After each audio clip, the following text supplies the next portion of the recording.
Hello, everyone. Welcome to our Tech Talk session. I'm Shruti Banerjee from Tech Jobs Fair, and today we have our special guest, Ms. Maxime Lubbers from the Netherlands. Maxim is an experienced technology strategy consultant, speaker, and former professional rower. She comes from an entrepreneurial family and is very social driven and hardworking. Today, we will talk about responsible technology leadership. So, let's welcome Maxim. Hi, Thank you. Maxim. How are Hi. you doing today? I'm doing great. Thank you so much for having me. Cool. We are pleased to have you today.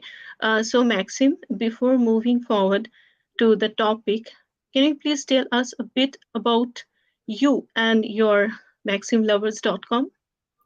Of course. Well, you already gave a pretty good introduction, but my name is indeed Maxime, and I'm from the Netherlands. I was born in Delft, but when I went studying, I moved to Amsterdam. So I've been living there now for quite some time.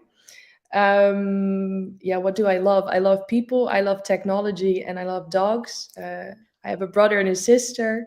And I think it's just really cool about working in tech that I get to be in between the technology and like the actual really like nerdy people and normal people. And I can be the bridge between them, which is very nice. And then besides that, I love sports, playing sports, doing sports, and also watching sports.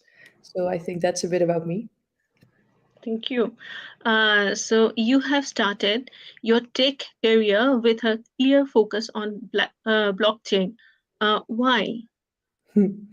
Good question. I get that more often. When I was doing my master's in digital business at the University of Amsterdam, I had a lecture on blockchain. And I was just very intrigued by the technology because it can bring a lot of transparency and trust into processes. And that was something that really triggered me.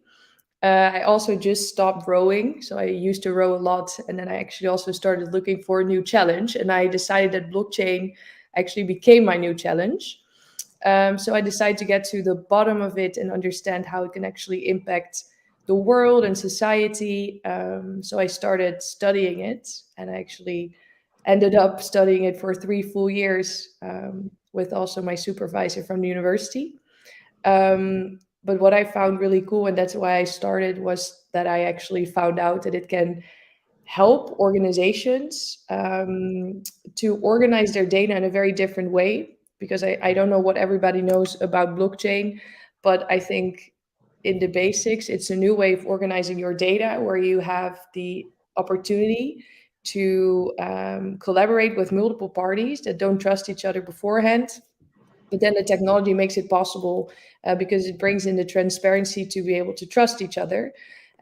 So there's great beneficial applications in, for example, supply chain, where you can actually map out the entire supply chain from the origination of a product. Or, for example, if we talk about coffee, we can actually map out the supply chain from the farmer towards the store where we actually buy it in Europe.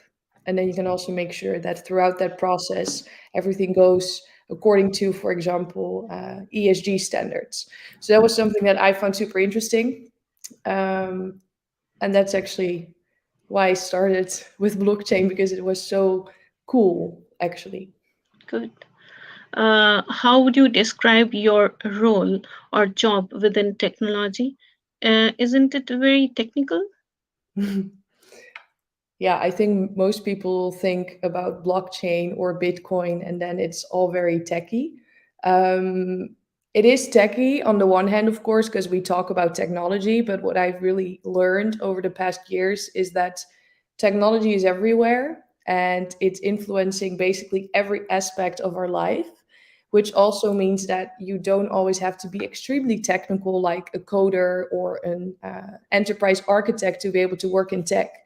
Mhm. And when I was actually in high school, I was always wondering if I had too many interests because I was interested in people, but also in technology and in economics.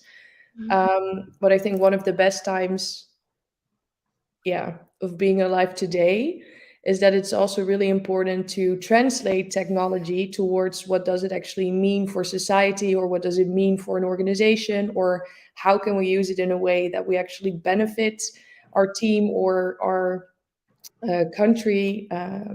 So there's also a lot of room for less technical people, but I do think it's important that you're curious and that you want Mm. to like know and understand how something works. But then you don't have to be a coder. So my job is not super techy, no. Okay. You recently started your own company. Can you share a bit about it? Of course. So indeed, very recently, it's not even 1 month old. But after I studied digital business and I found my passion for blockchain, I worked for Accenture for almost 4 years. So I learned a lot there about digital strategy and the technology itself.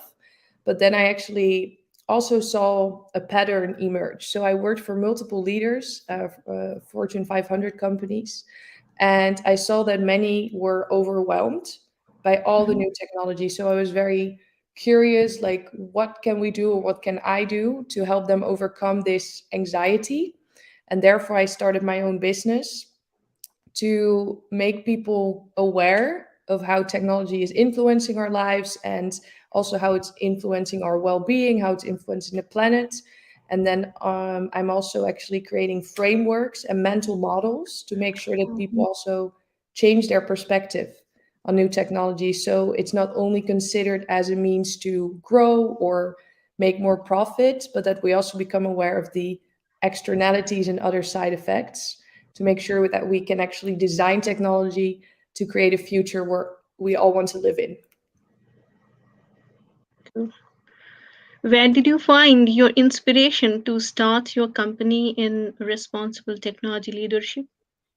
Mm, I think it's a combination of a few things, but something that really opened my mind was the book Stolen Focus by Johan Hari.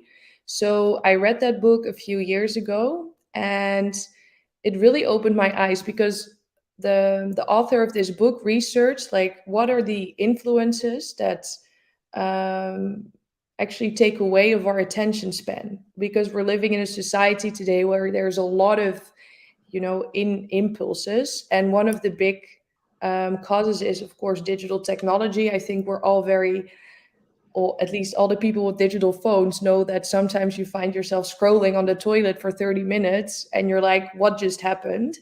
And all kinds of technology is now designed to actually keep us in the application for as long as possible. And it's very striking because we touch our phones more than 2,500 times a day. And on average, I think employees at organizations can work like 40 seconds in a row and then they're already distracted. So when I read this book while also working in tech, I was really wondering, like, if this happens to everyone, it's also happening to leaders of larger organizations and leaders of countries. So I became very conscious of this and I started researching, like, what is this actually doing to ourselves? And we sleep less, we have less of an attention span and focus. So that's also impacting our ability to think clearly and to make the right decisions. Um, and then I actually started also, looking in my own job, like, did I see signs of this, and what could be done to maybe overcome this? And that was really for me a very big inspiration to start raising awareness on this topic and to make sure that leaders, decision makers, but also future leaders are aware of this and can take this into consideration while designing tech or while working for tech companies. You know, most of our viewers are job seekers from the tech industry. Do you have any tips for people if that want to start a career in tech?